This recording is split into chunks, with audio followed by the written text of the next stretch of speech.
एक समय की बात है। एक छोटा सा गांव था जहां एक भिखारी रहता था। उस भिखारी का नाम माधव था। माधव रोज सुबह उठकर गांव के अलग अलग हिस्सों में भीख मांगने जाया करता था। उसका जीवन भिक्षा पर ही निर्भर था। गांव के लोग भी उसे पहचानते थे और कुछ न कुछ उसे दे दिया करते थे। माधव की एक खासियत थी, वह अपने साथ हमेशा एक छोटी सी झोली लेकर चलता था जिसमें वह कुछ अनाज के दाने रखता था। ऐसा वह इसलिए करता था क्योंकि इतने वर्षों में उसने एक बात समझी थी, अगर कोई उसकी झोली में कुछ न देखे तो उसे भीख देने में हिचकिचाते थे। अगर उसकी झोली में कुछ पहले से ही दिखे तो लोग उसे और भीख दे देते थे। ये उसकी भीख मांगने की चालाकी थी। एक दिन वह सुबह जल्दी उठकर अपने काम पर निकल पड़ा। आज वह कुछ अजीब सा महसूस कर रहा था, जैसे आज का दिन कुछ खास होगा। जैसे ही वह गांव की मुख्य सड़क पर पहुंचा, उसने देखा कि सामने से एक शानदार रथ आ रहा है। रथ की चमक और उसकी सुंदरता देखकर माधव को समझ में आ गया कि यह राजा का रथ है। माधव ने सोचा, वाह, आज तो किस्मत खुल गई। अगर राजा की नजर मुझ पर पड़ गई और उसने कुछ दे दिया तो मेरी जिंदगी ही बदल जाएगी।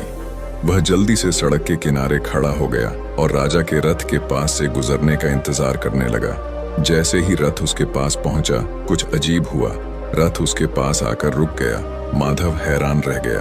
उसकी आंखें चौड़ी हो गईं जब उसने देखा कि राजा खुद रथ से उतरा और उसकी ओर बढ़ने लगा।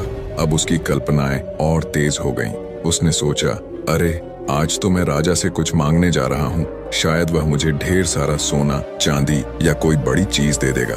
लेकिन तभी एक और चमत्कार हुआ। राजा ने अपनी झोली उठाई और उसे माधव के सामने फैला दी। माधव की आंखें फटी की फटी रह गईं। उसने सोचा, यह क्या? राजा मुझसे भीख मांग रहा है।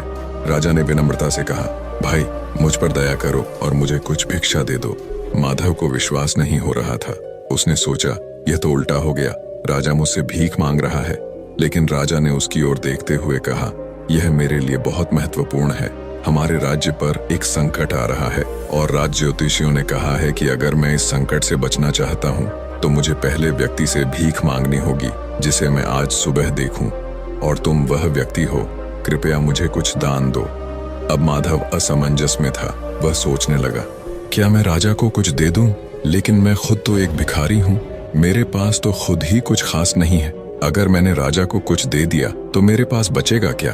काफी सोच विचार के बाद उसने अपनी झोली से एक छोटा सा अनाज का दाना निकाला और राजा की झोली में डाल दिया। राजा ने मुस्कुराते हुए सिर झुकाया और अपनी झोली बंद कर ली। फिर वह वापस अपने रथ की ओर चला गया। माधव ने देखा कि राजा तो बिना कुछ बोले चला गया, लेकिन उसके मन में खट्टापन था। वह सोचने लगा, क्या मैंने सही किया?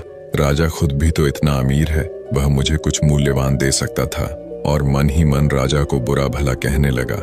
दिन भर माधव को बहुत भिक्षा मिली। उसकी झोली में अनाज, पैसे और कपड़े भर गए, लेकिन उसके मन में एक अजीब सी बेचैनी थी।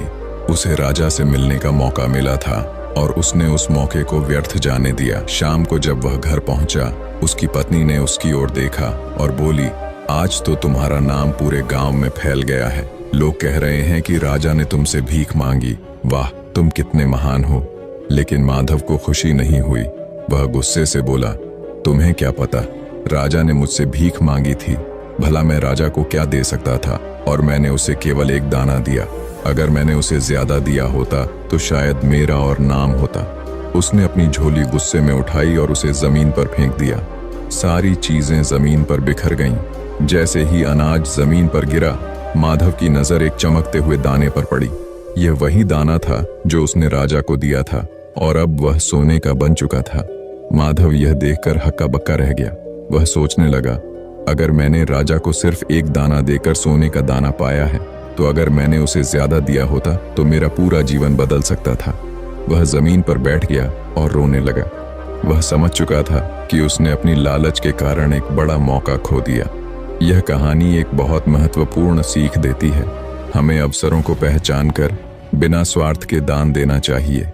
माधव की गलती यह थी कि उसने लालच और डर के कारण अपने पास मौजूद चीजों को बांटने से परहेज किया। अगर वह दिल खोलकर राजा को दान देता तो उसे बहुत बड़ा लाभ मिल सकता था। इस कहानी से यह संदेश मिलता है कि जब भी हमें कुछ देने का मौका मिले तो हमें निस्वार्थ भाव से देना चाहिए। यही दान हमें जीवन में असली सफलता और खुशी दिलाता है।